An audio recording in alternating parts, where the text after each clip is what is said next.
What up, what up, what up, Miami Dolphins fans? Back at you with another episode of the Fin Posse Podcast. I'm your host, Big C, brought to you by Game Changers Media. How y'all doing this morning? How are you all doing this morning? Another beautiful day to be alive. Another frustrating day of being a Dolphins fan. Make sure you like, comment, subscribe, share. Also, can we try to?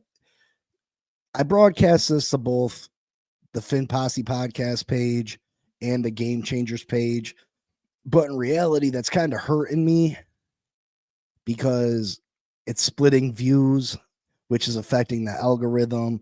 So if you're watching on the Game Changers, if you could click over to the Fin Posse podcast and like and subscribe that page, so we can get all the add up on one channel, that'd be great. I broadcasted to both just so everybody gets an opportunity to watch the show if they want to watch it. But like I said, in reality, it's kind of hurting me. I'm splitting views. I get 30, 40, 50, 60, 70, 80, sometimes 100 views on this channel. And then I'm getting 40, 50 on that channel where I could have 150 on one channel instead of it being split. So it definitely hurts my chances of hitting the algorithm. So if we could all click over to the Fin Posse podcast, because eventually that's where I'm going to these videos are going to come from. They're not going to be on the Game Changers channel per se. So I know it's a pain in the ass, and I appreciate if you could just click over to the Fin Posse podcast. Make sure you're subscribed to both channels. But this is the channel that's going to be the Monday through Friday for all your Fins info. So please, please, please, please, please help a guy out and get over to the Fin Posse podcast, because that's where the real Dolphin news is coming from. That's where it's gonna end up being broadcast for the most part. So definitely make sure you can scoot over there and do that for your brother, from another mother.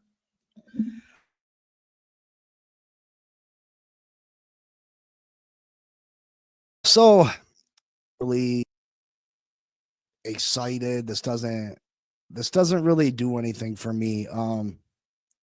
What's going on, Bonnie? What's going up, Miss Relentless? How you doing? Just waiting to see what we're gonna do in the draft. Yeah, we're gonna end up doing some mock drafts on the channel. It definitely depends on who's available when our pick comes up. Obviously, our main two areas are the offensive line and the safety position. We have glaring huge holes there. Javon Holland's not coming back for safeties. Jordan Poyer's not coming back. So we need two starting safeties. We definitely need two starting safeties. And then we need two, possibly three positions on the offensive line. Teron Armstead hasn't announced his retirement yet. I fully expect him to announce that shortly. I don't know if Patrick Paul's the answer at left tackle. He wasn't graded out very well last year by PFF, but he did kind of better in the eye test, if that makes sense. It's not like he was giving up a ton of sacks or a ton of quarterback pressures, in my opinion. I don't think he was fantastic in the run game, though. And then we need two guards. I would like to see them bring Isaiah Wynn back. I felt like the offensive line did improve after Isaiah Wynn eventually got healthy, but still they were subbing him in and out with Eichenberg. I don't really know what that was about. A series would be Eichenberg, a series would be Wynn, then a series would be Eichenberg. I don't really understand what that was about, but I wouldn't mind seeing them bring Isaiah Wynn back. I think he'd be a decent fill gap. At the very least, I think he'd be a decent backup. But yeah, we got the 13th pick in the draft. I don't see us trading up. Could we trade back? Possibly. I think it's either going to be Campbell, the offensive lineman for LSU, Banks, the offensive lineman for the University of Texas, or Malachi Starks, the safety from the safety from was it Georgia? If those three are not there, I can see us trading back a little bit and trying to pick up another pick. I really could. There's another safety. He's an absolute monster. Some mock drafts I seen had us grabbing him in the second round. Work a Murray or Work a Moore. I had his name written down. I think it's in my other notebook. Yeah, anyway, he's an absolute monster. He would be a great fit for us. He's 6'4", 227 pounds, runs a 4.38, absolute burner. But he delivers. His game film definitely jumps off the screen at you. So yeah, we need in our top 3 picks, we need 2 offensive linemen and a safety. I think we can grab the other safety in free agency, but we're gonna get into some mock drafts. It really depends on free agency comes first. Free agency comes first, so we got to see how much cap room that Chris Grier can grab us, obviously, and see who we pick up in free agency, and that's really going to dictate what position we really go for first in the draft. I said on yesterday's show, Chris Grier is known for one thing, and it's that big splashy move, the fancy move. And I believe the big flashy move this year is going to be Trey Smith, the offensive lineman for the Kansas City Chiefs. I think we go and grab him. So that eliminates one offensive line need for us. That eliminates one offensive line need. But I still think in our top 3 picks, we go offensive line and safety with those 3 picks. Now, a lot of people will say, grab a quarterback. I mean, you could. There's the Jackson Darts. There's the players of that magnitude. I just don't know if they're franchise quarterbacks either. I know Tua is not necessarily the answer. We're not going to keep going back and forth on Tua. Yeah, you don't have to like him. You don't have to love him. You don't have to think he's the answer for the future. He's just our quarterback for the next year. So there's no sense of arguing about what we should do about him. You know, I could say that I could come on here every day and say, we need to cut him. We need to cut him. We need to cut him. We need to cut him. That doesn't make, we're not going to cut him. So is there anything beneficial in me saying that every day? No. Do you guys really want to hear that every day? No. So I'm going to talk about how we can build a contending team for next year. I'm going to talk how we can improve this team for next year. Because it's my belief, you'll get the people that hate Tua, you'll get the people that are tired of Tua, and the people that are frustrated with Tua. And don't get me wrong, I am too. But the facts are the facts. Tua Tagovailoa has taken us to the playoffs 2 out of 3 years. Tua Tagovailoa almost took us to the playoffs 3 years in a row. We would have went to the playoffs last year if Tua didn't miss 6 games. Those are all facts. Every single one of those are facts. So if we give Tua a top 5, top 10 offensive line, which will improve the running game, which will improve the passing game, are you telling me if Tua stays healthy that we can't get back to the playoffs, that we can't win a playoff game? Because if you're telling me that, like, I don't think we're watching the same football team. Now, last year it looked bad, and it looked really bad at some points. It looked really bad. Bonnie says, I say either offensive line or safety. They can maybe pick up a project quarterback in the later rounds. Yeah, I mean, I'm not against drafting a quarterback every draft. You go out there, grab a 5th round, 6th round, 7th round. Those picks, in my opinion, they don't really mean a lot to me. Especially with the way Chris Grier picks. If we had the Baltimore Ravens front office or the Pittsburgh Steelers front office or one of these front offices that were constantly hitting on the later round picks, I'd say, all right, no, don't waste the pick. But the average front office, they're not finding these diamonds in the rough like that in the 5th, 6th, 7th round. Half the time, these guys ain't even making the team. So I'm not against taking a project quarterback in the later rounds. I think a team that's trying to improve this year and trying to compete isn't going to take a quarterback with a high pick. And again, 100% Mike McDaniel and Chris Grier know that they're on the hot seat. They're not willing to waste a pick that could potentially help them keep their jobs on a position that they feel that they isn't a position of need. They are confident in Tua as long as Tua can stay healthy to be the leader of this football team. Or at least that's the vibe they give us. And if you're not confident in Tua to lead this team, why would you go out there and give him this contract extension? So I got to be led to believe that they 100% have complete faith in Tua Tagovailoa to be the franchise quarterback of this team. Otherwise, why did you give him that contract extension? But again, some people say, oh, well, Big C, 2 years ago, we had a top rushing attack, a top offensive line, blah, blah, blah. We did not have a top offensive line. Did we have a good running attack? Yeah. Devon Achane averaged 8 yards a carry. That's unrealistic. Mostert had 20-some touchdowns. How many of those runs were like just big-time runs? Big-time runs.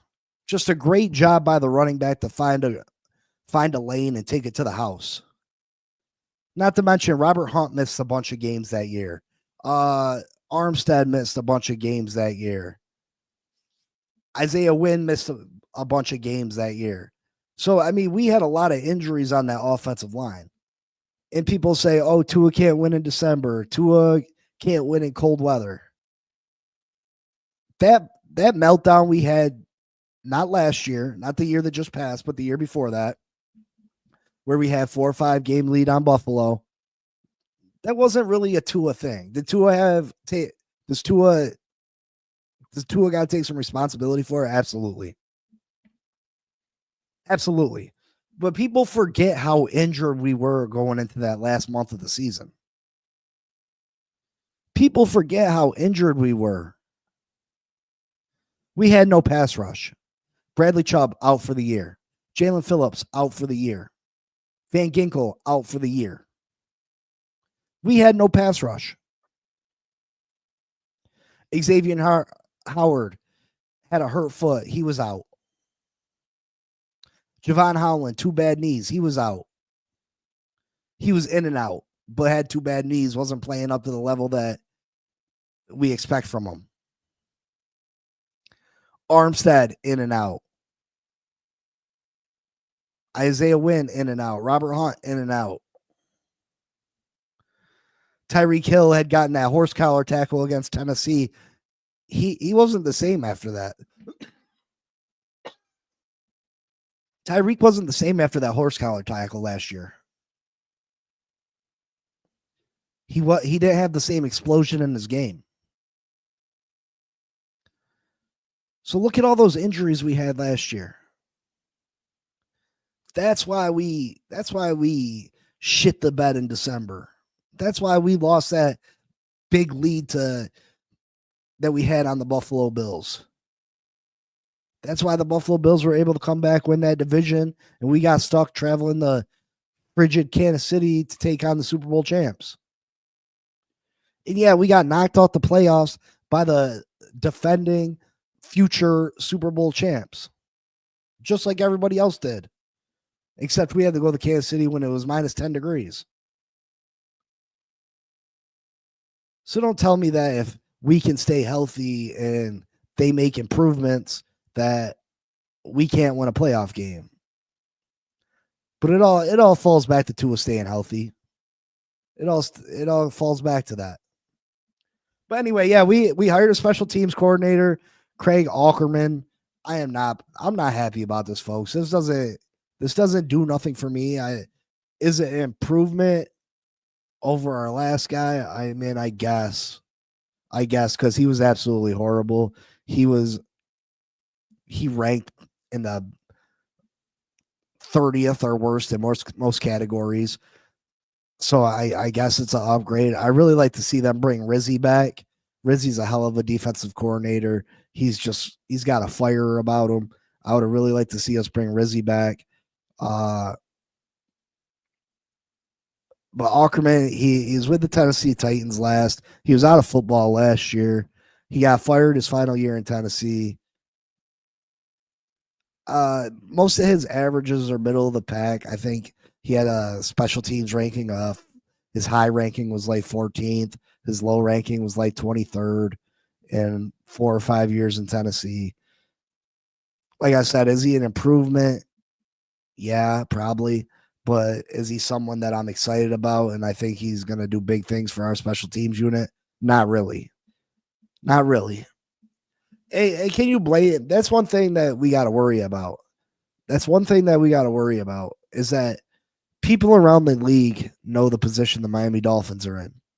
People around the league know that Mike McDaniel and Chris Grier are on a hot seat. Is that going to affect coaches wanting to come here? Is that going to affect free agents from wanting to come here? Who really wants to come here and sign if you know that as a player, if you know the coach is going to be gone? And if you're a coach coming to coach under them, who wants to come and coach under a coach that's about to be fired? Because if they get fired, chances are you're getting fired. So that makes it extra difficult to bring in great coaching, great players. Body says, from what I've heard, that's the best we could get. I mean, I doubt that's the best we could get. But maybe it is. Maybe it is. Nobody wants to jump on a sinking ship. That's what I'm talking about, Bonnie. I mean, this team has the potential, though, if Tua can stay healthy, to not be a sinking ship. Now, do we still got to figure out some kind of replacement for Tua? Yes, because you can't rely on a quarterback that can't be reliable. You can't rely on unreliability, if that makes sense. So no matter, Tua could be Patrick Mahomes, but if Tua's gonna miss 6 to 8 games a year, it don't matter if you're Pat Mahomes. You can't build upon that. You can't do it. You just can't. In other coaching news, Darrell Bevell interviewed with the Las Vegas Raiders.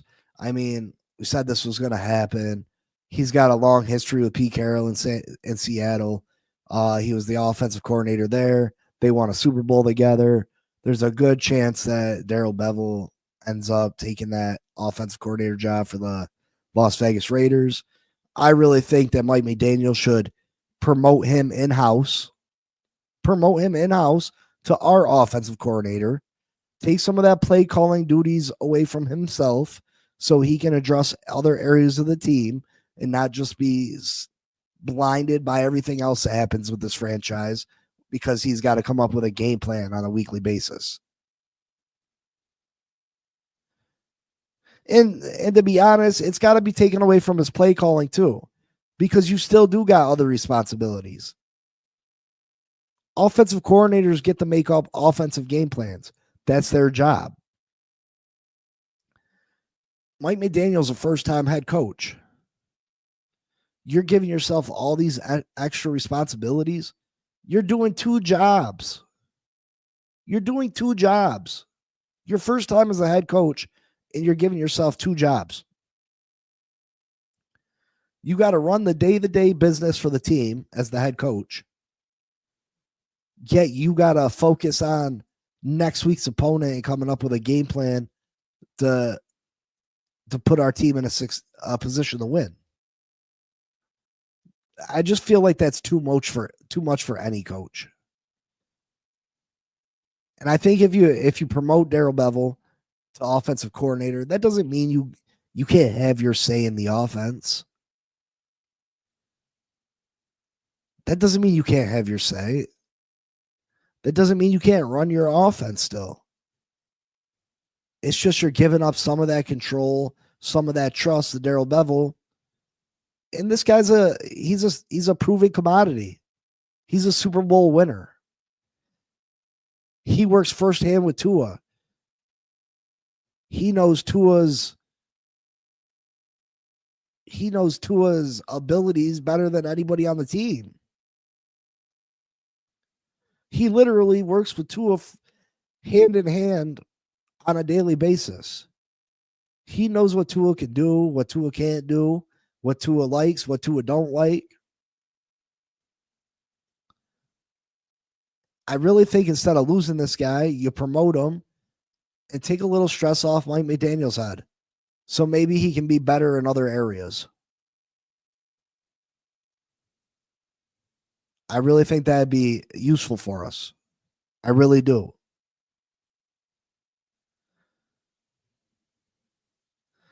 Bonnie says that'd be a big loss. Yeah, I mean, it would be. It would be.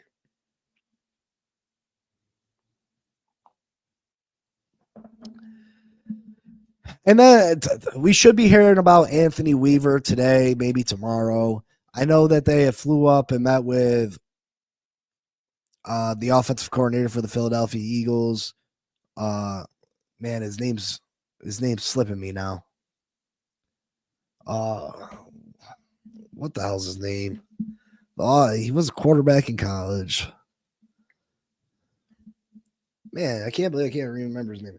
Offensive coordinator, Philadelphia Eagles. Kellen Moore, Boise State quarterback. There you go.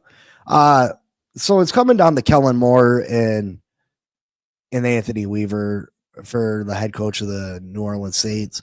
I really, really hope they choose Kellen Moore and leave Anthony Weaver alone. Yeah, thanks, Bonnie. I really do. I really hope they choose Kellen Moore and leave Anthony Weaver alone. Does anybody really want this Saints job? I mean, you've seen quite a few people pull their names out the running for this job. Most recently, Cliff Kingsbury. If you think we're in cap hell, they're in real cap hell. Plus, they don't have no franchise quarterback. They don't really have much of anything going for them over there. I just don't see. Yeah, you want to be a head coach, you want the promotion, but man, I think you're better off waiting for a better position to open. To be honest, shit, Anthony Weaver plays his cards right and produces a top defense with the Miami Dolphins. You could be the head coach here. But yeah, it's coming down to Kellen Moore and Anthony Weaver for the head coaching job of the New Orleans Saints.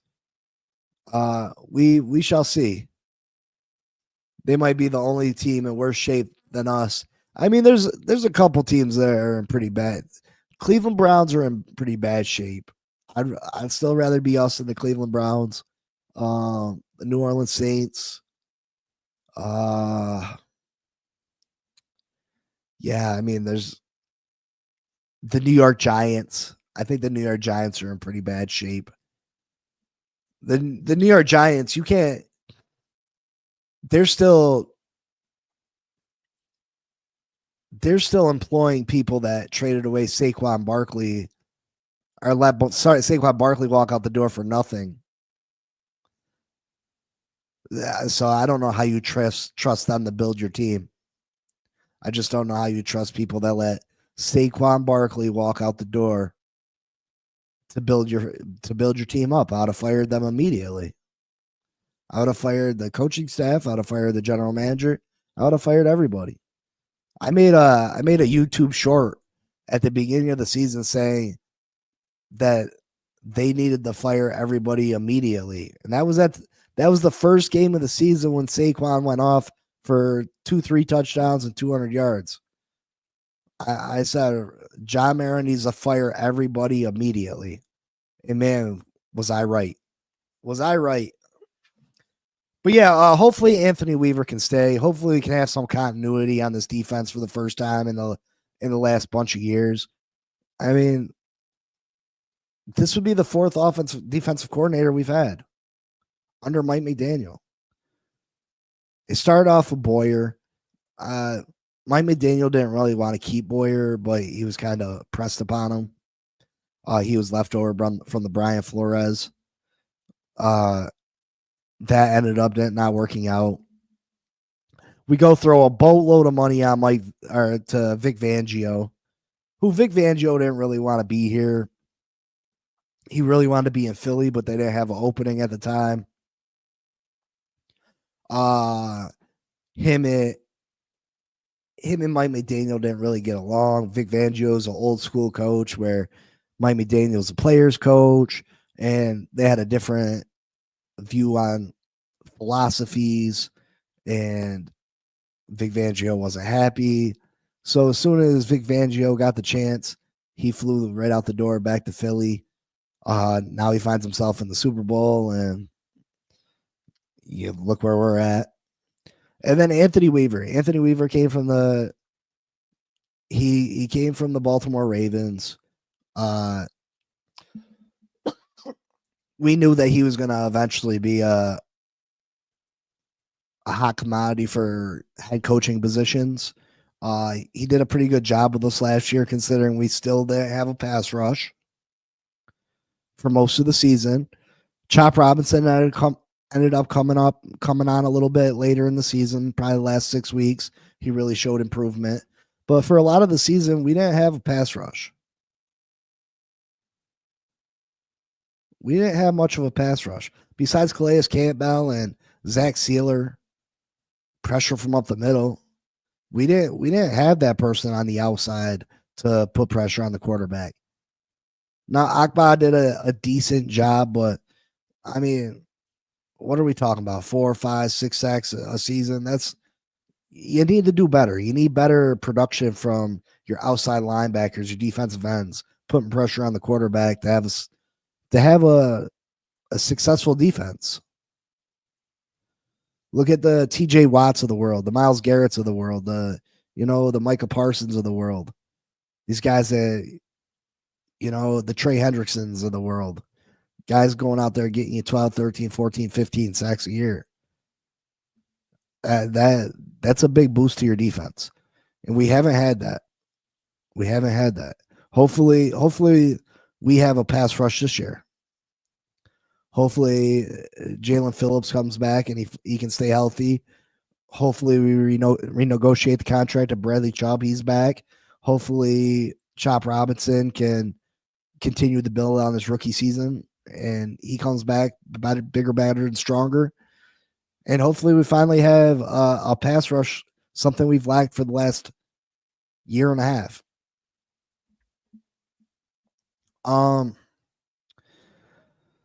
So what if Anthony Weaver leaves? Who could we bring in to fill our defensive coordinator spot? Now, Bonnie had mentioned it, and I had said something. Nobody wants to join a sinking ship. Nobody wants to join a sinking ship.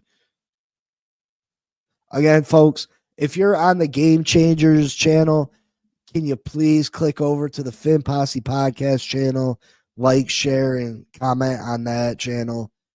Right now, I'm splitting views, and it's hurting my chances of hitting the algorithm, and I think it's putting a real damper on my channel's ability to grow.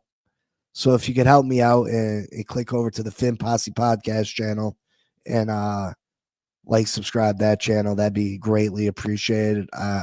Seriously, I know it's a pain in the butt. I'm sorry, but if you could help me out by doing that, I'd appreciate it. So one of the people I think that we can bring in is Patrick Graham. Now, Patrick Graham, you might recognize that name. He was a defensive coordinator here in 2019. He did an all right job. Then he went to the New York Giants, was an assistant coach. He was able to leave us because they gave him a little bit of a promotion. You throw that assistant coach on there, it's considered a promotion, so you're able to leave one team to go to another. He was there for 2020. He had top 20 defense in a lot of categories for the New York Giants.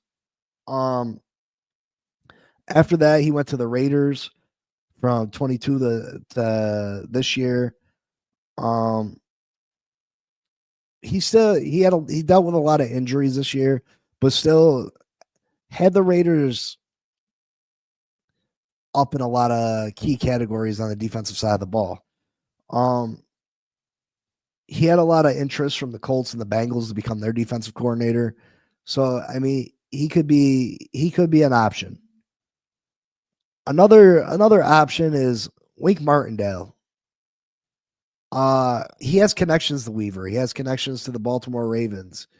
And that when you're looking for a defensive coordinator, front office people, you want to hear that they've had something to do with the Baltimore Ravens. You want to hear that they've been a part of the Pittsburgh Steelers. It means that they know what it looks like to see a team be successful. They know how success is obtained. They know how to run a franchise. So you always want to see that. You always want your coaches to have had some experience with winning franchises, consistent winning franchises.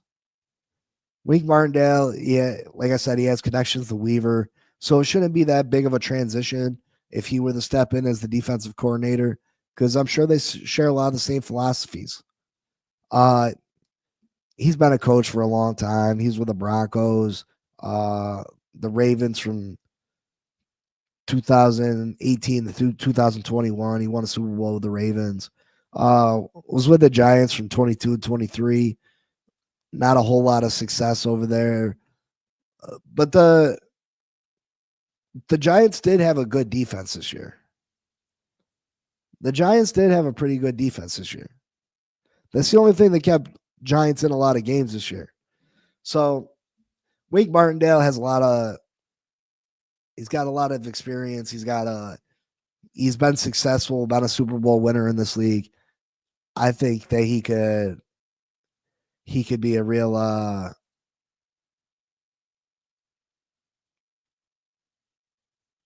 he could do a good job for us.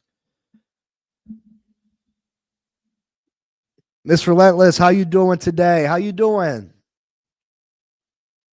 Good morning, good morning, good morning. And then, I wanted Robert Saleh. I really did want Robert Saleh. I can't believe my boy Raphael's not here today. Where you at, Raphael? I really wanted Robert Saleh. He ended up going back to the 49ers. I guess that was kind of expected.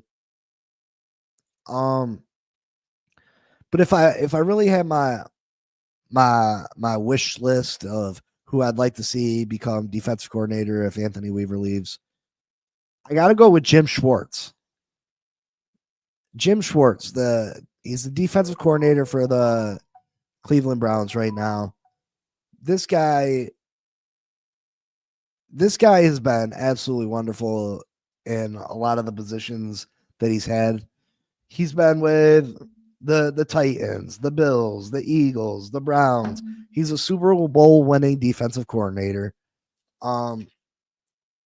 He's just he's a fiery guy. He's a fiery guy. I mean, I don't know if you remember a couple years ago when him and Jim Harbaugh had the handshake and he ended up chasing Harbaugh down the field and they almost got into it. But yeah, he's a proven commodity. He's had multiple top 10, multiple top 5 defenses that he's been in control of. He's been fantastic. To get him here, we need to give him some kind of promotion. We'd have to, because he's already a defensive coordinator. So we'd have to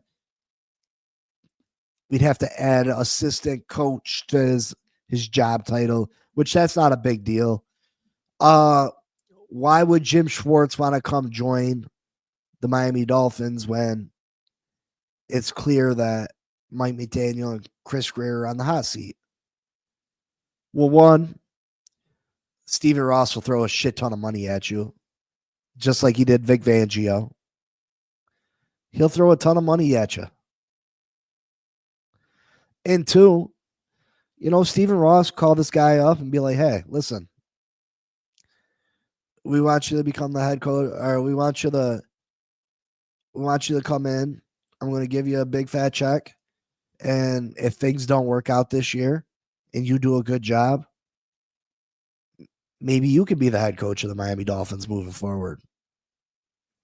So Jim Schwartz could see this as an opportunity to possibly have an inside track at a head coaching job, to get his foot back in the door as a head coach. Because let's keep it real, there's a lot of things to like on this defense. This team was stat wise, we were a top 10 defense last year, and that's without our two main pass rushers. So if we go and we can find a safety upgrade, and Bradley Chubb comes back, Jalen Phillips comes back, this could easily be a top 5 defense led by Jim Schwartz. This could easily be a top 5 defense. It'd be very easy for Jim Schwartz to come in and look like he did a fantastic job and have an inside track at being the head coach of the Miami Dolphins moving forward. So I would absolutely love to see Jim Schwartz be brought in. But that's only if Anthony Weaver moves on. And I really hope that Anthony Weaver stays. I really do. Anthony Weaver did a great job. From everything that I hear about Anthony Weaver, he's an impressive human being. He's an impressive coach. And I'd like to see what he can do with this defense, with a Bradley Chubb, with a Jalen Phillips, with a more experienced Chop Robinson. I'd really like to see what he could do. This team has a lot of potential next year, Bonnie. They really do.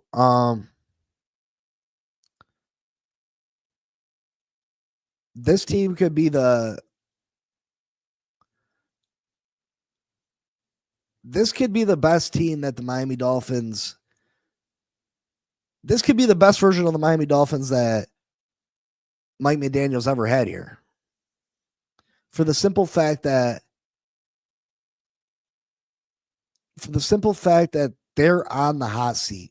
Chris Grier is finally on the hot seat. He's going to do everything in his power to put the best product he can possibly put on the field to save his job. So he's going to address all those problem areas that we've had over the years. He's going to address them.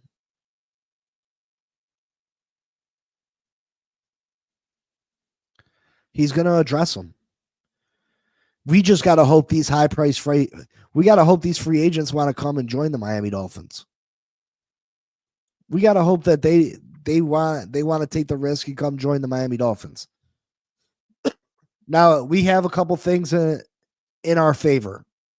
First and foremost, right now, we got a player's coach. People love to play for a guy like Mike McDaniel.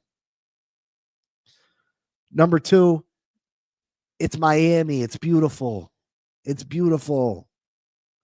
People want to play in Miami. It's beautiful. Number 3, no state income tax, baby. No state income tax. You get to keep more of your money. You get to keep more of your money. So I mean, we shall see. Uh, we're gonna start doing some mock drafts, Bonnie. I hope you tune in and participate. Uh,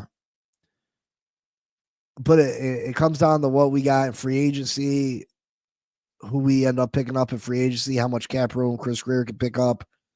Um, I don't mean to cut this short, but if you can see, I woke up and I just realized my wedding ring is no longer on my finger and I must find it before my wife kills me.